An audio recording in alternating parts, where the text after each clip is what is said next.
Salut à tous! Alors pour cette vidéo, j'ai une histoire incroyable à partager avec vous. Surtout si vous êtes fan de rétro gaming et de vieux matos. Préparez-vous, c'est une sacrée trouvaille. Alors c'était au mois d'octobre, je suis parti faire un tour dans un vide-grenier du coin, en espérant comme d'habitude tomber sur quelque chose de sympa. Même si pour l'instant je suis toujours revenu bredouille. Et là, sur un petit stand, qui a même le sol vendait quelques pièces d'ordi, mes yeux s'arrêtaient net sur ceci. Là je la prends, je la regarde de plus près, et bah oui, effectivement, c'est bien une Voodoo 2, la légendaire carte graphique de 3DFX.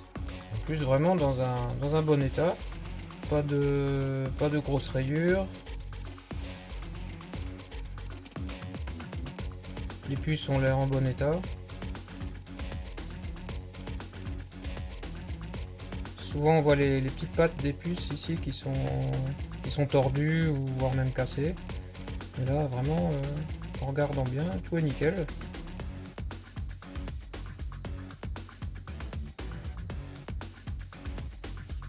Alors cette Voodoo 2, c'est une CT6670 de chez Creative Labs en version 12 mégas en plus. À l'époque le top pour jouer à Quake 2 ou à Unreal. Alors cette Voodoo 2 elle est sortie en 1998 et comme pour la Voodoo 1, il fallait la coupler à une carte graphique 2D et la relier avec ce câble. Donc oui, c'est toujours une simple carte accélératrice 3D, mais elle le fait très bien. Des belles textures, des graphismes fluides. Donc la Voodoo 2 c'était vraiment l'apogée de 3DFX. Ce qui a rendu cette carte aussi mythique aussi, c'est l'introduction de la technologie SLI par 3DFX. C'est-à-dire on pouvait acheter une deuxième Voodoo 2 et puis la coupler grâce à un câble ici, afin de doubler les performances dans les jeux. En résumé, dans la fin des années 90, c'était vraiment la carte graphique à posséder. Et oui, le plus fou dans cette histoire, c'est que je l'ai payé seulement 2 euros. Oui, 2 euros seulement. Donc quand on sait que cette pièce se vend aujourd'hui plus de 200 euros sur eBay, donc là c'était vraiment un coup de chance.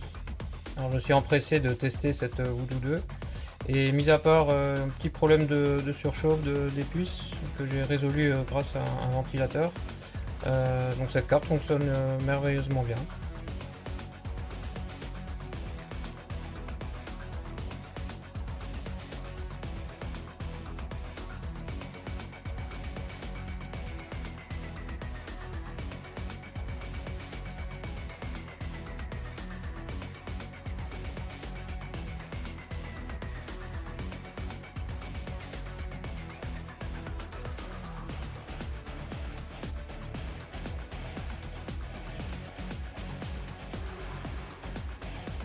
Voilà, ça montre bien qu'avec un peu de patience et de chance, on peut encore dénicher des pépites comme ça, dans les vides-greniers ou sur le bon coin, pourquoi pas.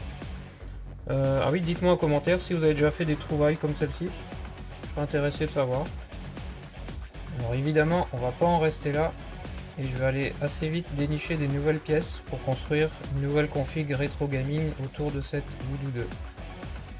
Et il y a déjà eu des petits arrivages. Hop.